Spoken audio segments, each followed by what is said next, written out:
Welcome to the WTR Small Cap Spotlight Flashcast. I'm your host, Tim Gerdeman, Vice Chair and Co-founder and Chief Marketing Officer of Water Tower Research.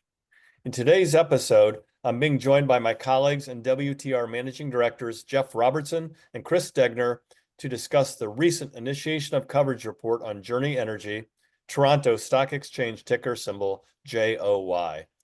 The company also trades on the OTCQX market in the US under the ticker symbol JRNGF. Journey Energy is a Canadian exploration and production company with assets in Alberta in multiple proven basins, a base stable production, and potential growth with a joint venture in the development program in the Duvernay Shale. On today's call, Jeff and Chris will highlight the base assets in Journey Energy's portfolio and the joint venture program as well. Good morning, gents, and thanks for joining me today. Jeff, Journey has a diverse portfolio of conventional, enhanced oil recovery or EOR, and unconventional shale oil and gas assets. How does the company think about capital allocation across that portfolio? I think the capital allocation priorities are clearly to grow production from the Duvernay shale play that they're exposed to. They'll essentially use cash flow from a base of low decline conventional assets, both oil and natural gas, and look to reinvest that and supplement the capital program going into the much higher growth potential Duvernay play. The Duvernay is a shale play in central Alberta, not unlike some of the unconventional plays in the US that many investors may be familiar with. It's a light oil play in Canada, which is important from a crude blending standpoint and realization standpoint. Journey owns a 30% working interest in a joint venture with a publicly traded company called Spartan Delta. The joint venture has 200 gross and 60 net locations to Journey. The initial performance on the wells, the first ones that were drilled late last year and came online earlier this year, are outperforming expectations. And the 2025 plan is to drill a total of 8 wells, 7 of which will be completed. And I think the real key for the company going forward will be the expectation that this play drives significant incremental production growth for Journey. I think they have a slide in their most recent slide deck that coincided with first quarter earnings that shows production by the end of the decade reaching up at a peak rate of about 8,000 BOE a day. And I think that's from drilling less than half of their inventory in the Duvernay play. So that's the real growth driver for the company, or at least the expected growth driver for the company over the next 5 or 6 years. Great, that's really helpful. Moving on, what are the key catalysts in the development program? I think what you look to see is when the company reports its probably third quarter results in November, they should have some production results from the 2025 development program.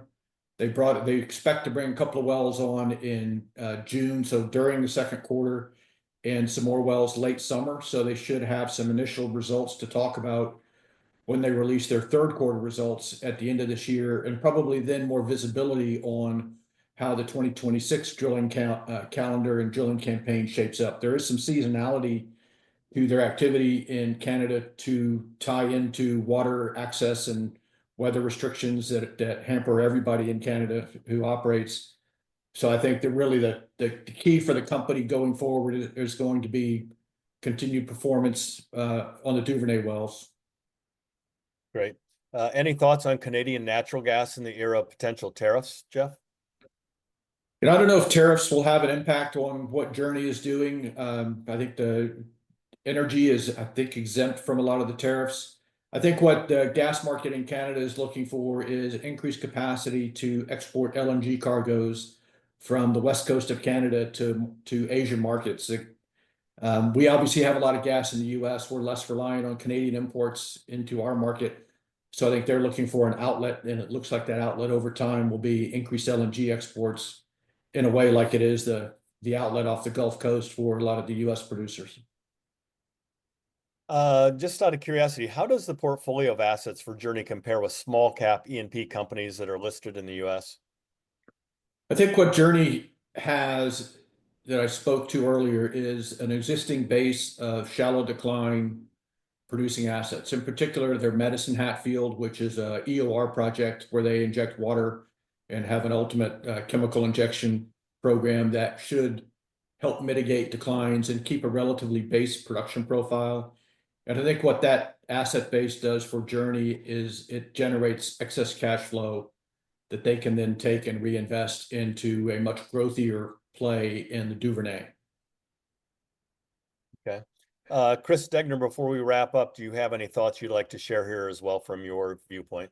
Sure. I think we've covered most of it. I'd add that there's still some potential on the Duvernay asset package that they share with Spartan Delta to add another probably 14 to 20 different sections, so they can potentially expand their inventory. And then I think this is kind of unique. A lot of the shale industry in the U.S. went through a period of high capital intensity where they were outspending their cash flows. They kind of got over their skis in a lot of cases. This is a little different where they've got the free cash flow base to help fund some growth that might be more capital intensive than what they've done historically.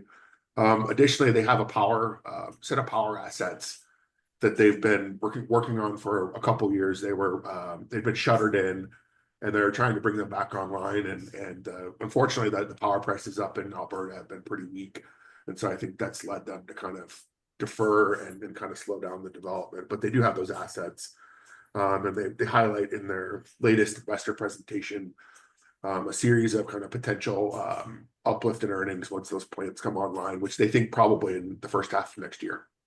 So thanks for that additional color. And thank you, gentlemen, for those insights surrounding Water Tower Research's Journey Energy Initiation of Coverage Report.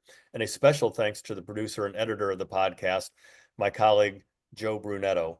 Thank you for listening, and don't forget to subscribe, as well as visiting www.watertowerresearch.com to read the Journey Energy Report, as well as to access countless other small cap equity research reports, podcasts, fireside chats, and conference schedules from Water Tower Research.